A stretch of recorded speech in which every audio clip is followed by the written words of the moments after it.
Hi everyone. Today we'll be solving the question binary tree zigzag level order traversal. So the question is saying that given the root of a binary tree, so we are given a root of a binary tree and we have to return the zigzag level order traversal of its nodes value. So zigzag, if I just search zigzag,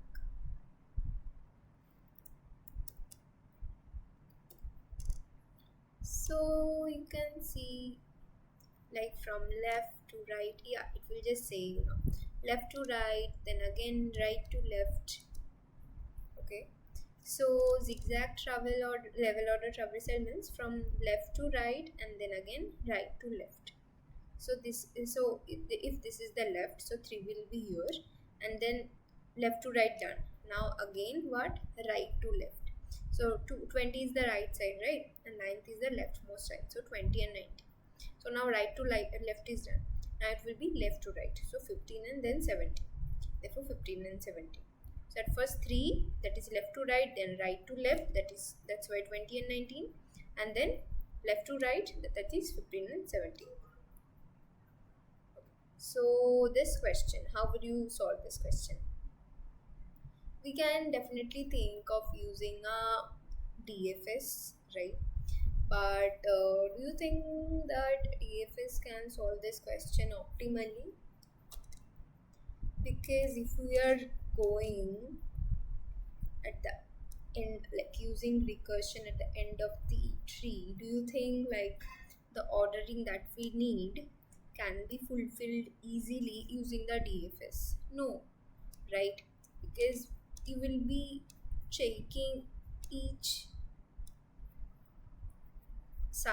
each children of the node once, like right in DFS, like from 3 you will go 9 and then 3 to 9.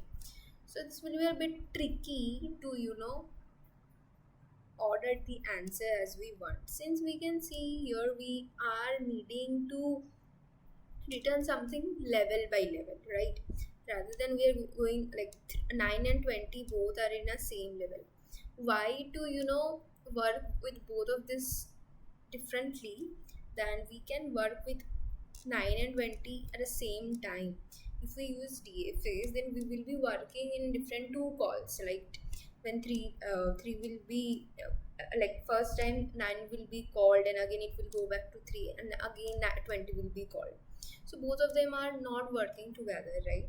So to make a single call, right, which will be in the same level, we can use the BFS, right, which will give the level order traversal and the answer will be level by level. So first we'll be going to left to right and then 9 right to left, as I have said. So did you understand why DFS is working here? Because 3 to 9, again you're calling differently 20, right? Again from 20 we'll call 15, then 17. Like things are not coming together. When we have to work with 9 and 20 in a single call or in a single turn, instead we are working in two different calls. Why to do that, right? To avoid that, we are calling it together, and that is why I'm gonna use BFS over DFS.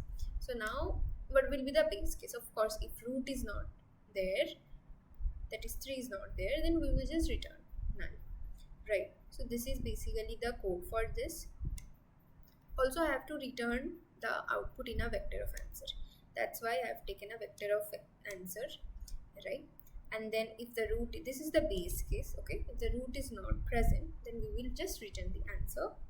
And since I have said that I'll be using DFS, that's why I have taken a queue and pushing the root. I'm just taking the root value in that particular queue, in my queue, and then this is bool. Okay, so I'll explain you why I have taken this left to right thing.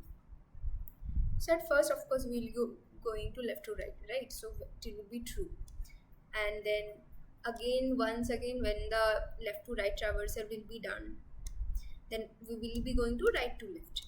That's why I have given when single traversal is done, like left to right traversal is done, then I will just make left to right as false. That's is equals to not left to right. So if not is equal to left to right, then it will become false. Again, this right to left traversal is done. This will be again shifting back to true.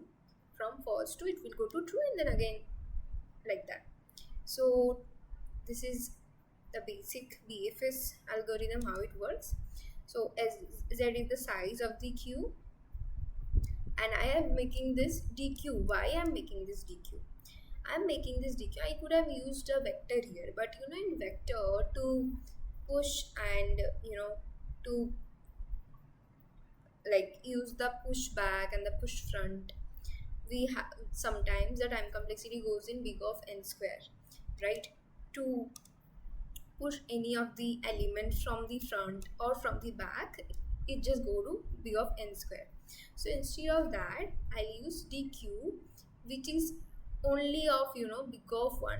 If we are using a dq is basically, it's a kind of data structure which helps me to push any element, push or pop any element from the front and from the back side at any time with a very less time complexity, that is big of 1, and in inverse script it is like big of n.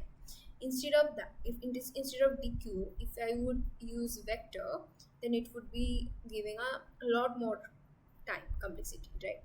So which is big of n squared in worst case. That's why I'm using a dq. So why am I using dq? Of course, like when I'm in left to right, the elements have to be in front order, right? And the elements have to be pushed in from the front, right? And again, when I'm from the right to left, right 20 to 9, then the element have to be from the back side. That's why, see, push back. See, that's why it's like push back.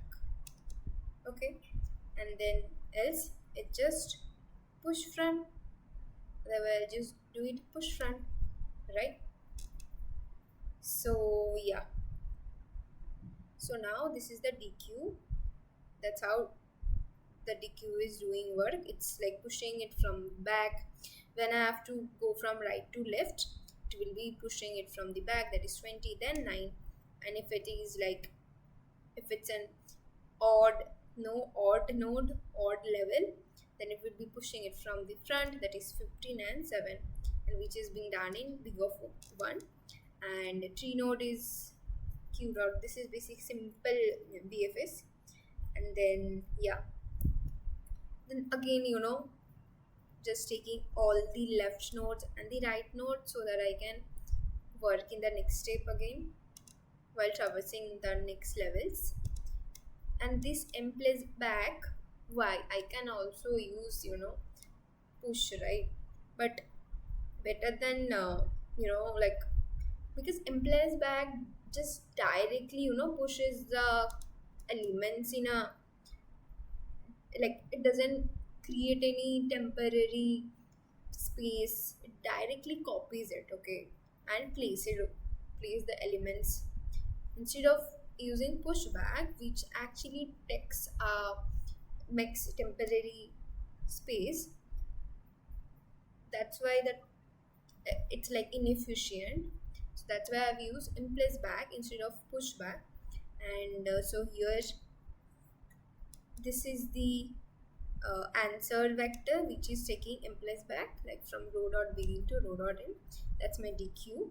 It's directly copy, push, just make a element and then copies it, directly does, without creating any temporary space. So yeah, once this level is done, then of course I have to change it to the left to right node as false, so that it can be here and it can push from the front, right? So then finally returning the answer, which is my this vector. And now what will be the time complexity? The time complexity will of course be each node is visited once, right? And of course each value is also pushed once, so the time complexity will be big of n. And the space complexity will be like big of n for this vector of answer, big of n for this dq, and then also there will be an output for storage, which will be like big of 1. and also this cube. So this all together is giving a space complexity of big of n. And yeah, that's the solution for this particular question. And if I do a dry run, so see, it will be at 3, and of course this level is what, this is the first one, so this will be pushing from the back, that is 3. And now again uh, it will be changed shift, so it will be pushing from the front, that is 20 and 19. So similarly again it will go for 15 and 7, and that's how level by level order traversal will be done for this particular question, that is binary tree zigzag level order traversal. So I hope you understood the solution. Thank you.